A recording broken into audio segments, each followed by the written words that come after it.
सो 2020 में justice league apocalypse war के बाद फ्लैश ने फ्लैश पॉइंट से एक न्यू रियलिटी को जन्म दिया, जिसके बाद हमें टुमारोवर्स देखने को मिला, जिसकी पहली movie Superman man of tomorrow थी। जिसके बाद इस टुमारोवर्स के अंदर और भी सारी कई मूवीज आई, जो कि कुछ बहुत अच्छी थी और कुछ ओके थी। बट अभी ये जो justice League crisis on infinite earth part 1 आई है, इसमें पोटेंशियल है और जो कि एक ट्रिलॉजी भी होने वाली है, जिसके बाद शायद ये टुमारोवर्स भी खत्म हो जाए और नियर फ्यूचर में हमें शायद डीसी यूनिवर्स की तरफ से कोई और एनिमेटेड यूनिवर्स देखने को मिले। और आज हम बात करेंगे इस ट्रिलॉजी के फर्स्ट पार्ट के बारे में, जो कि काफी कॉम्प्लेक्स थी। अगर ध्यान से ना देखो तो शायद बहुत सी स्टोरी छूट भी जाए। तो यार आ जाओ, बताता हूँ आज की इस वीडियो में। बट बिफोर दैट, जय हिंद दोस्तों, मेरा नाम है अनुराग और आप देख रहे हो।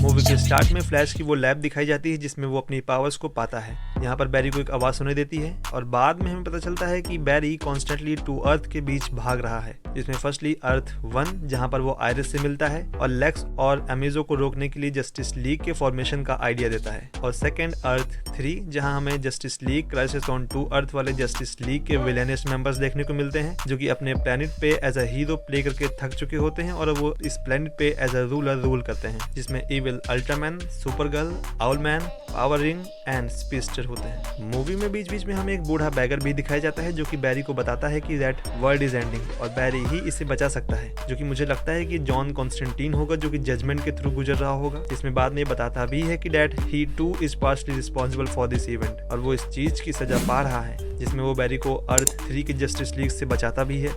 मूवी में बार बार अमेजो का अपीयरेंस था। अर्थ 1 पे अमेजो को बार बार दिखाया जा रहा था, जो कि सुपर हीरोज की एनर्जी को एब्जॉर्ब कर रहा था। इस अमेजो को डॉक्टर ईवो ने ह्यूमंस की लाइफ को प्रोलॉन्ग करने के लिए बनाया होता है, जो कि खुद ही एक बीमारी से जूझ रहे होते हैं, जिसमें इनकी एज बहुत तेजी से बढ़ रही होती है। डॉक्टर ईवो लेक्स कॉप में एक साइंटिस्ट होते हैं, जिसके बाद लेक्स ने अमेजो को सुपर हीरोज के खिलाफ कर दिया, जिसमें वो कहता है कि पहले मेटा ह्यूमंस की एनर्जी को चुरा लेते हैं और बाद में ह्यूमंस की लाइफ को प्रोलॉन्ग करेंगे। ईवो अमेजो के इस डायरेक्टिव को चेंज तो नहीं कर पाते, बट उन्होंने अमेजो से अपनी लाइफ को बढ़ाने के लिए कहा जब वो मर रहे थे। जिसके बाद अमेजो प्रोफेसर ईवो की लाइफ बचाने के लिए उनमें शॉर्ट ऑफ एनर्जी को एमिट करता है, मगर इस चीज से ईवो मर जाते हैं, जिससे अमेजो का जो ऑब्जेक्टिव था वो ही फेल हो जाता है। इसके बाद बैटमैन उससे पूछता है कि इस बीमारी का किसी में भी होने का क्या प्रोबेबिलिटी है। अमेजो बताता है कि लेस देन 1 in 4 million। तब बैटमैन कहता है कि और ऐसे प्रोफेसर जो तुम्हें बना सके, उनमें होने की ये क्या प्रोबेबिलिटी है। तभी हमें पता चलता है कि लेक्स ने ही ये वायरस ईवो को दिया था ताकि वो अमेजो जैसे रोबोट्स को बनाए। बट फिर लेक्स को मारने से पहले अमेजो को फ्लैश रोक लेता है, जिसके बाद बैटमैन जस्टिस लीग की फॉर्मेशन करता है और उसी के बाद बैरी और आयरिस की शादी भी होती है, जिसमें हार्बिंजर आकर उन्हें मॉनिटर के पास ले जाती है। यहाँ तक तो अमेजो को कोई मेजर रोल नहीं था,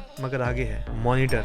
जस्ट लाइक वॉचर इन मार्वल, हार्बिंजर से मोस्ट पावरफुल सुपर हीरोज को अपने सैटेलाइट पे गैदर करवाता है ताकि वो एक थिंक टैंक एस्टैब्लिश कर सके, जिससे वो सभी कोई सॉल्यूशन ढूंढ सके इस एंटी मैटर वेव को रोकने के लिए, जो कि सारी रियलिटीज को इरेज करती जा रही है, जो कि ऑब्वियसली मल्टीवर्स में एक अनबैलेंस क्रिएट कर रहा है, जहाँ पे फिर अलग अलग यूनिवर्स के सुपर हीरोज एक दूसरे से मिलते हैं। मॉनिटर उन्हें बताता है कि एंटी मैटर वेव ने टाइम ट्रेवल को भी नलीफाई कर दिया है, तो अब ना ही कोई पास्ट में या फ्यूचर में आ जा सकता है। फिर एक थिंक टैंक बनता है जिसमें सभी स्मार्ट सुपर हीरोज ब्रेनस्टॉर्मिंग कर रहे होते हैं। तभी बैरी उन्हें स्नैक्स देते समय बताता है कि उसकी स्पीड फोर्स अभी भी काम कर रही है, जो कि स्पीड फोर्स की ही वाइब्रेशंस को वो यूज करता है अलग अलग डायमेंशंस में जाने के लिए, जिसमें वो क्राइम सिंडिकेट यानी विलेनियस जस्टिस लीग का भी मेंशन करता है और बताता है कि उनकी रियलिटी को भी एंटी मैटर वेव ने इरेज कर दिया। जिसके बाद स्पीड फोर्स ही एकमात्र रास्ता होता है जिसकी वाइब्रेशन का यूज करके एंटी मैटर वेव्स को नलीफाई करा जा सके। जिसके बाद सारी अर्थ पे बड़े बड़े वाइब्रेशन टावर बनाए जाते हैं जो ये काम कर सके, मगर इतने ज्यादा बड़े टावर्स को बनाना इतने कम समय में इम्पॉसिबल था, जिसके लिए बैरी फिर से एक और बार टाइम में पीछे जाता है और टाइम को स्लो कर देता है और वो अपने साथ आयरिस को भी लाता है और फिर अपनी पूरी लाइफ वो अर्थ 1 के टावर को बनाता है। जिसके बाद टावर के कंस्ट्रक्शन से पहले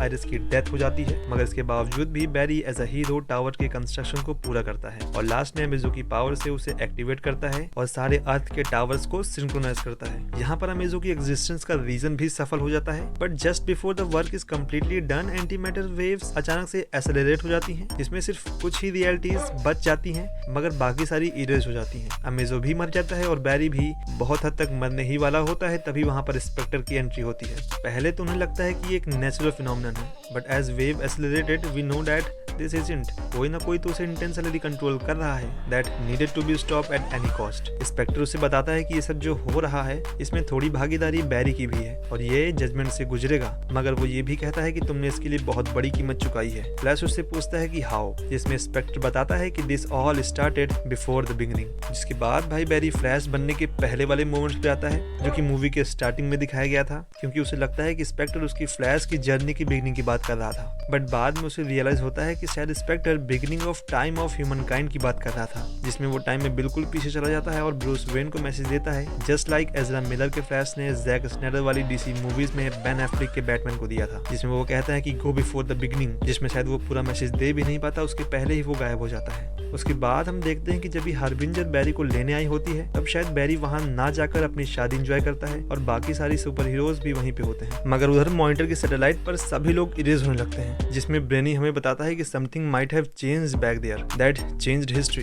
माई world that I know never existed. समझ रहे हो ना भाई, कुछ खेला हुआ यहाँ पे। ये तो बैरी के उस मैसेज से ब्रूस वेन ने पास्ट में कुछ चीजें फिक्स कर दी, जिसकी वजह से कहीं ना कहीं रियलिटीज पे असर हो रहा है, या फिर कुछ ज्यादा ही बुरा, जिसका शायद हमें अच्छी तरह से आंसर इसका नेक्स्ट पार्ट देगा। खैर तुम बताओ कि तुम्हें क्या लगता है, और मैं तुमसे अगली वीडियो में मिलता हूँ। बाय।